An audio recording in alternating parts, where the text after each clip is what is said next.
तो मैं निवेदन कर रहा था कि वर्ष में एक आध बार आप बच्चों को भेजिए और यहाँ रह करके जहाँ आनंद होगा उनको मस्ती होगी, खुश होके जाएंगे, प्रसन्न होके जाएंगे। पकड़त नरगो पुक्ष को सूरज लोक सो जोग, ब्रह्म रंध्र दे छेदत नर यह दुर्लभ संजोग। मनुष्य जैसे ही गौ माता की पूंछ पकड़ लेता है उसका सूर्य लोक से संयोग बन जाता है। ब्रह्मरंध्र का छेदन होकर के ही उसके प्राण निकलते हैं। ब्रह्मरंध्र यहाँ होता है, यहाँ से ही प्राण उसके निकलते हैं। सूर्य लोक का भेदन करता हुआ ब्रह्मलोक पहुंचता है।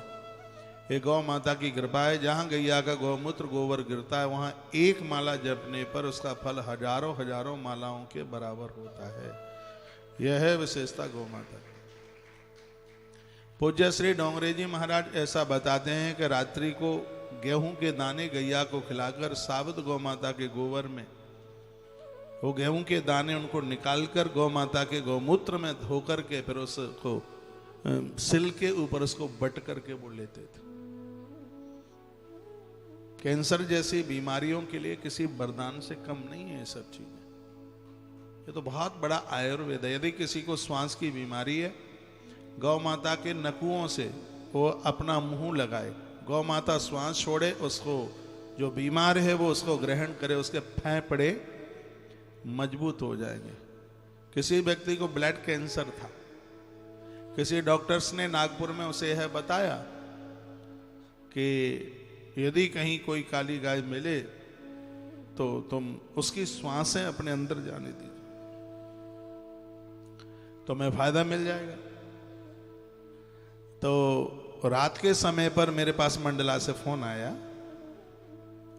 मैं कई कथा में था, वो बालक अंकित होता था उस समय वहाँ। उसने कहा महाराज जी ऐसी ऐसी बात है और ये काली गाय मांगने के लिए आए। मैंने कहा बिल्कुल दे दीजिए, इनका नाम पता लिख लीजिए और जब ये ठीक हो जाए तो गैया वापस कर दें। वो बछिया लेकर के गए और इतने आनंद की बात थी कि वो स्वस्थ हो गए बिल्कुल। इस बात को मैंने कई बार बोला है।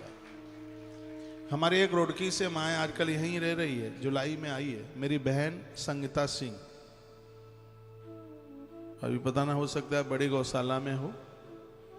उसे भी कोई ऐसी दिक्कत हुई है, कैंसर की बीमारी, वो तीसरी स्टेज पे है, लेकिन उसको 2-3 महीने हो गए हैं।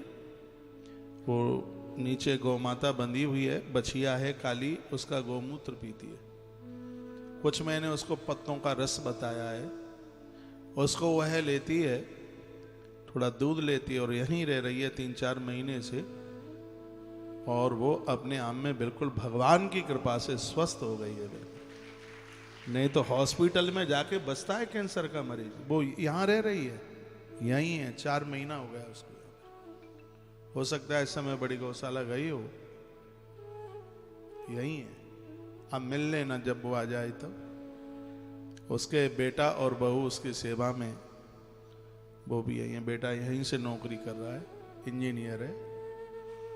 तो फायदा है, 10, 20, 50, 60% नहीं, 100% फायदा है। कोई बाजार की दवाई नहीं, कोई कैप्सूल नहीं, कोई टैबलेट नहीं, सिर्फ गौमूत्र। मैंने 5-7 पत्तियां बताई हैं और उसका रस निकाल करके, ये ट्रीटमेंट है उसका। आराम से जीवन जी रही है, बहुत आनंद के साथ। घर के लोग ले जाने को कहते हैं तो बोलते हैं मैं तो मरी मराई जिंदी हो गई हूँ, मुझे काहे को ले जा रहे हो, मुझे तो यहीं रहने दो। आराम से हो रहे।